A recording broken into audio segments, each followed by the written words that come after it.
நிஜங்கள் போதுமே நம்மாயுள்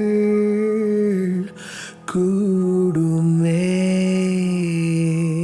வசந்தம் லைவ் 2013 மே 18ஆம் தேதி சனிக்கிழமை, இடம் ஆஸ்பிளனேட் அரங்கு. உங்களுக்காக வசந்தம் படைக்க போற பிரம்மாண்ட கலையரம். 21 வெள்ளி டிக்கெட்டுகள் கிடைக்கும் இடம் சிஸ்டேட். உங்க டிக்கெட்டை உடனே வாங்குங்க, நாங்க உங்களை அங்க சந்திக்கிறோம். வசந்தம் லைவ் அட் ஆஸ்பிளனேட்.